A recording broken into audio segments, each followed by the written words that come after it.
காலையில் எழுந்து கொண்ட உடனேயே மலம் கழிக்கும் போது இரத்தப்போக்கு ஏற்படுகிறது.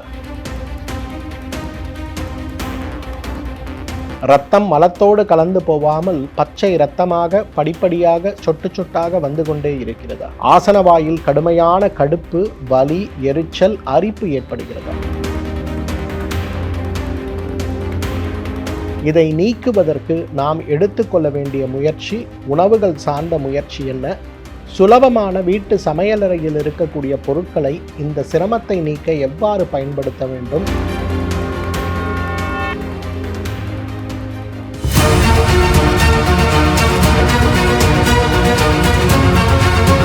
டாக்டர் ஸ்ரீவர்மாஸ் ஆரோக்கியமும் ஆன்மீகமும். உலகெங்கும் உள்ள நேயர்கள் அனைவருக்கும் உங்களுடைய வெல்லஸ் குருஜியுடைய அன்பான வணக்கங்கள். காலையில் எழுந்த உடனேயே வலியில்லாமல் மலம் கழிப்பது, காலையில் எழுந்த உடனேயே மலம் கழிப்பது அப்படிங்கிறது எத்தனை பேருக்கு சாத்தியமாக இருக்கிறது? நம்மில் நிறைய பேருக்கு மலச்சிக்கலும், ஒரு முறை மலம் கழித்தது போதாதென்று அடிக்கடி மீண்டும் மீண்டும் மலம் கழிக்கக்கூடிய சூழலும், மலம் கழிக்கும் போது வலியும், சில நேரங்களில் எரிச்சலும், மலம் கழித்த பிறகு கூட 2 மணி நேரம் 3 மணி நேரம் தொடர் வலியும், அதைவிட முக்கியமாக மலம் கழித்த பிறகு ஏற்படுகின்ற வலிகளோடு உதிரப்போக்கும், சில நேரங்களில் ஆசன வாயில் உட்காரக்கூட முடியாத அளவுக்கு ஏற்படுகின்ற புண்களும் நம்மை பாடாய்படுத்துவதை பார்க்கிறோம்.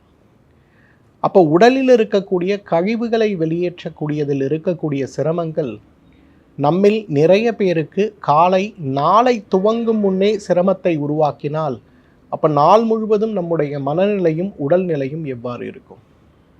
காலையில் எழுந்தவுடன் மலம் கழிக்கக்கூடிய சூழலற்று உடலில் ஏற்படுகின்ற பலவீனங்கள், ஒருவேளை மலம் கழிக்க முடியாமல் போகும்போது அலுவலகத்திலோ அல்லது வெளிப்புறத்திலோ அல்லது பள்ளியிலோ கல்லீரலோ மலம் கழிக்க வேண்டும் அப்படிங்கிற ஒரு உந்துதல் ஏற்படும் போது அது மிகப்பெரிய வயிற்று மற்றும் மனநோயை கூட உருவாக்கி விடுவதை பார்க்கிறோம்.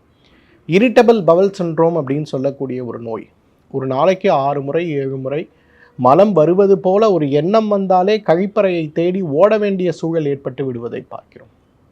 அப்போ இது சார்ந்த சிரமங்கள் நமக்கு ஏற்படாமல் இருக்கணும்னா நம்ம என்ன செய்யணும்? அதே போல் மூல நோயும், ஆசனவாய் வீக்கமும், பௌத்திர நோயும், ஆசனவாயில் ஏற்படுகின்ற எரிச்சலும், ஆசனவாயில் சொல்ல முடியாத அளவுக்கு ஏற்படுகின்ற அரிப்புகளும் நம்மை சிரமப்படுத்தும் போது அவற்றை மாற்றுவதற்கு நம்ம என்ன செய்ய வேண்டும் அப்படின்னு பார்த்தோம்னா, அதற்கு மிகப்பெரிய அளவில் உதவி செய்யக்கூடிய அருமருந்து தான் இன்றைக்கு நான் உங்களோடு பகிர்ந்து கொள்ளக்கூடிய மூலக்கடுப்பு தீர கஷாயம்னு சொல்கிறது.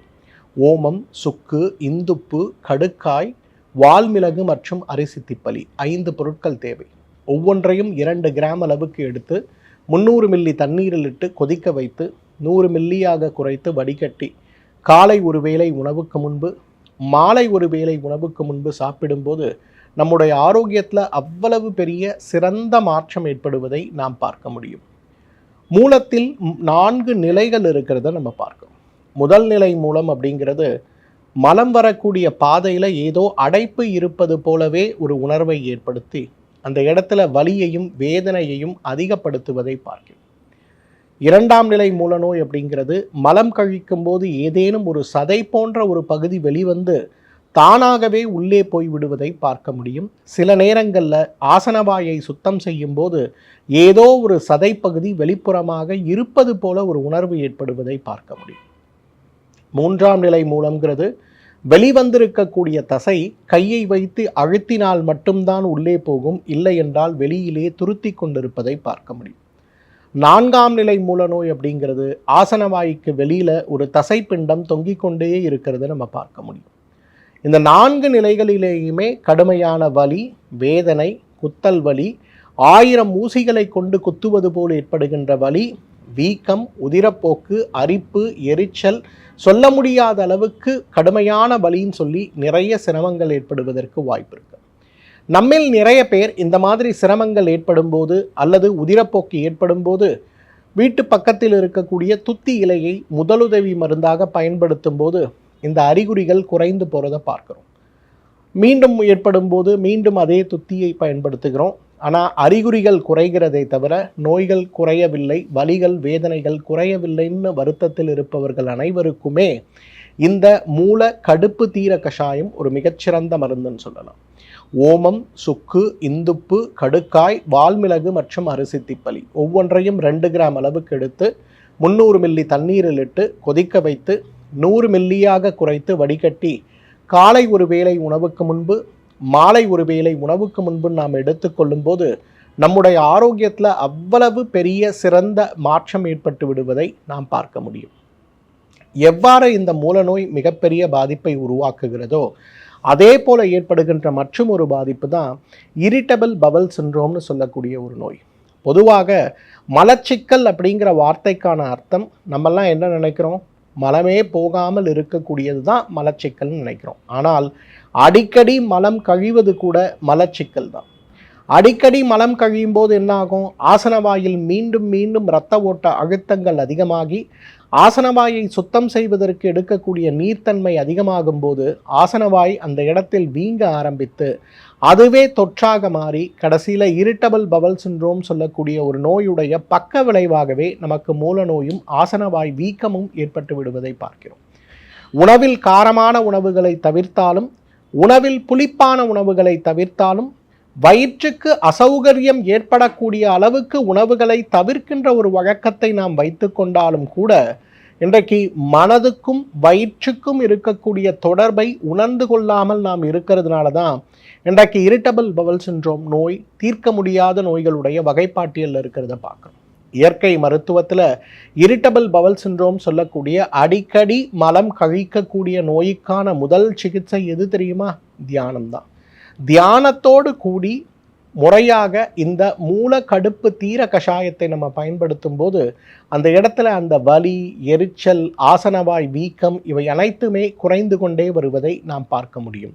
ஓமம், சுக்கு, இந்துப்பு, கடுக்காய், வால்மிளகு மற்றும் அரிசி திப்பலி ஒவ்வொன்றையும் 2 கிராம் அளவுக்கு எடுத்து 300 மில்லி தண்ணீரில் இட்டு கொதிக்க வைத்து 100 மில்லியாக குறைத்து வடிகட்டி காலை ஒரு வேளை உணவுக்கு முன்பு, மாலை ஒரு வேளை உணவுக்கு முன்பு நாம் தொடர்ந்து எடுத்துக்கொள்ளும் போது நம்முடைய ஆரோக்கியத்தில் அவ்வளவு பெரிய மாற்றமோ, ஆரோக்கியம் படிப்படியாக உயர்ந்து நல்ல நிலைக்கு வருவதையும் நாம் பார்க்க முடியும்.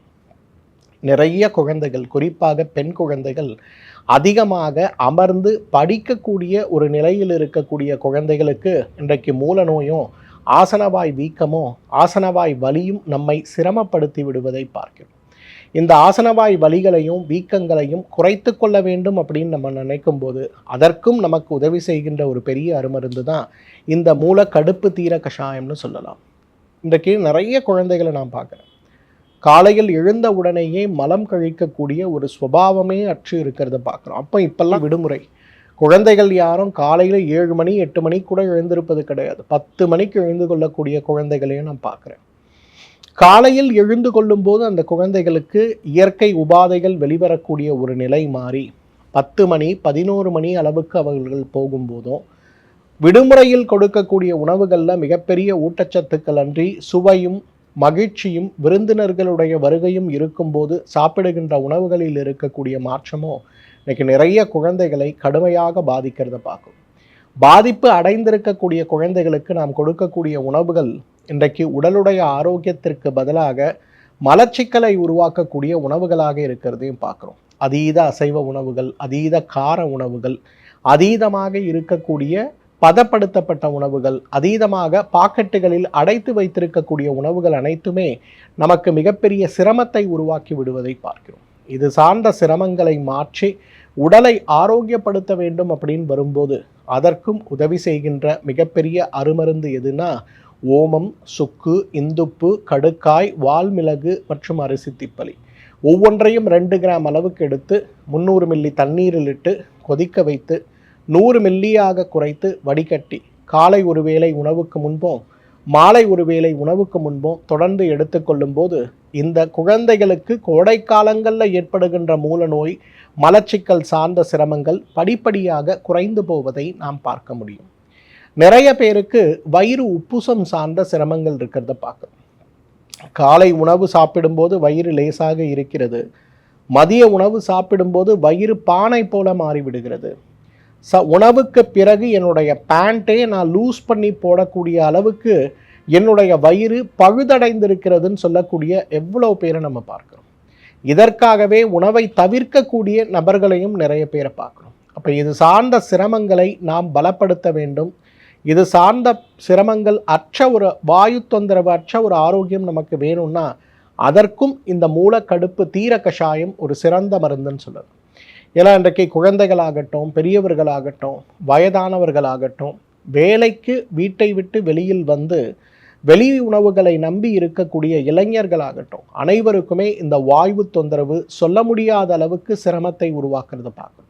அப்போ இந்த வாயு தொந்தரவிலிருந்து முழுமையாக ஒரு மனிதன் விடைபெற வேண்டும் அப்படின்னு வந்தால் அந்த வாயு தொந்தரவை சரி செய்வதற்கான மருந்து மாத்திரைகளை எடுத்துக்கொள்வதை காட்டிலும் சுலபமாக இந்த மூலக்கடுப்பு தீர கஷாயத்தை ஒரு தீநீர் போல காலை ஒரு வேளை மாலை ஒரு வேளை சாப்பிடும்போது ஒரு காற்றடைத்த பையிலிருந்து காற்றை வெளிவிடும்போது எவ்வளவு வேகமாக அந்த பை மெலிதாகி விடுகிறதோ அதே போல வயிற்றில் இருக்கக்கூடிய காற்று வேகமாக வெளியேறி உடல் அமைப்பே மாறிவிடுவதை நாம் பார்க்க முடியும்.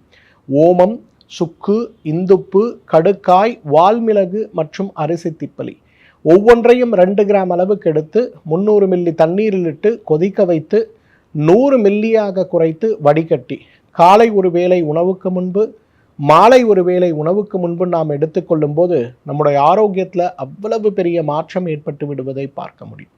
இன்றைக்கு ஆரோக்கியம் அப்படின்னா மருந்து மாத்திரைகள் தேவையா அல்லது முறையான உணவு முறைகள் தேவையா அப்படின்னு பார்க்கும்போது முறையான உணவு முறைகள் தான் மிகப்பெரிய நல்ல மாற்றத்தை கொண்டு வரும். நார்ச்சத்து இருக்கக்கூடிய உணவுகளை சாப்பிடுவதும் உணவுகளை நன்றாக மென்று சாப்பிடக்கூடிய பழக்கத்தை கொண்டு வருவதும் ஒரு உணவுக்கும் மறு உணவுக்கும் இடையே குறைந்தது 4 அல்லது 5 மணி நேரம் அல்லது 10 மணி நேரம் இடைவெளி கொடுத்து சாப்பிடுவதும் ஒவ்வொரு உணவுக்கும் நடுவே நிறைய நீர் அருந்தக்கூடிய பழக்கமும் குறிப்பாக வெந்நீர் அருந்தக்கூடிய பழக்கமும் இவை அனைத்துக்கும் மேலாக ஆரோக்கியத்திற்கு நாம் செய்ய வேண்டிய முயற்சியாக தேவையான அளவு உடற்பயிற்சி, தியான பயிற்சி, மூச்சு பயிற்சி, மாதத்திற்கு ஒரு முறையாவது உடலில் இருக்கக்கூடிய கழிவு நீக்குகின்ற முயற்சியையும் நாம் முழுமையாக செய்ய முடியும்னா மூலநோயற்ற, ஆசனவாய் எரிச்சலற்ற, ஆசனவாயில் அரிப்பு அற்ற, பௌத்திர நோயற்ற, பெருங்குடல் புண் மற்றும் மலப்பை புண் சார்ந்த ஏன் புற்றுநோயை தடுக்கவே நம்மால் முடியும் அப்படிங்கிறத நம்ம புரிஞ்சுக்கணும். இந்த ஓமம், சுக்கு, இந்துப்பு, கடுக்காய் தோல், வால்மிளகு மற்றும் அரிசி திப்பலி இந்த ஒவ்வொன்றையும் 2 கிராம் அளவுக்கு எடுத்து 300 மில்லி தண்ணீரில் இட்டு கொதிக்க வைத்து 100 மில்லியாக குறைத்து வடிகட்டி காலை ஒரு வேளை மாலை ஒரு வேளை உணவுக்கு முன்பு சாப்பிடுகின்ற ஒரு சிறு மாற்றத்தை நாம் செய்து கொண்டாலே நம்மாலும் ஆசனவாய் நோய்களற்ற மூல நோயற்ற ஒரு வாழ்க்கையை ஆயுள் முழுவதும் ஆரோக்கியமாக வாழ்ந்திட முடியும். மீண்டும் மற்றொரு ஆரோக்கிய குறிப்போடு உங்களை சந்திக்கிறேன். அதுவரை உங்களிடமிருந்து விடைபெறுவது உங்களுடைய வெல்னஸ் குருஜி. நன்றி, வணக்கம். ஆயுர்வேதம் ஒரு பொக்கிஷம், நம் ஆயுள் நீட்டக்கும் அற்புதம். டாக்டர் ஸ்ரீவர்மாஸ் அறுவை சிகிச்சையில்லா குணம், இது ஆயுட்கால நிவாரணம். டாக்டர் ஸ்ரீவர்மாஸ் அனைத்து நோய்களுக்குமான குணம், அழகு தரும் மூலிகைகள், ஆரோக்கியம் தரும் மருத்துவர்கள். டாக்டர் ஸ்ரீவர்மாஸ் ஆரோக்கியமும் ஆன்மீகமும்.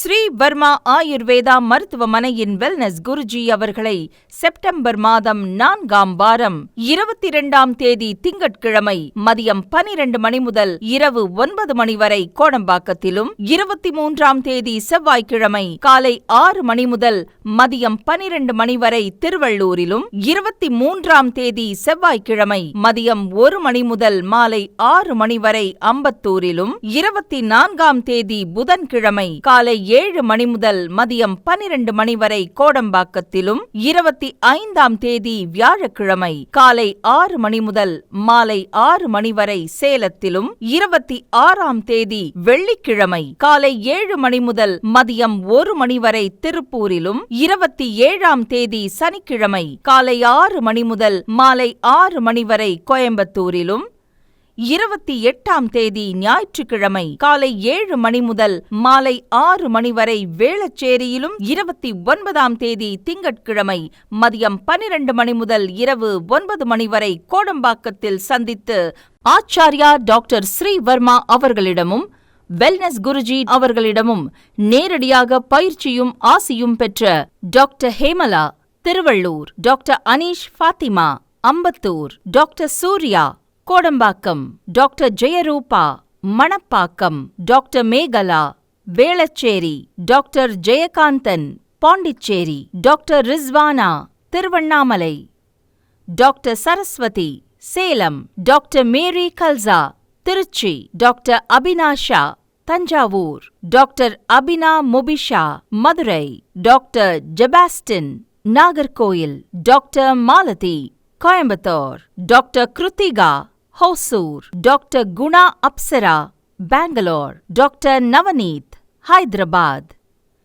டாக்டர் சித்தநாத் மும்பை. பட்டப்படிப்பு மற்றும் பட்ட மேற்படிப்பு முடித்த மருத்துவர்களை சந்தித்து சிகிச்சை பெறலாம்.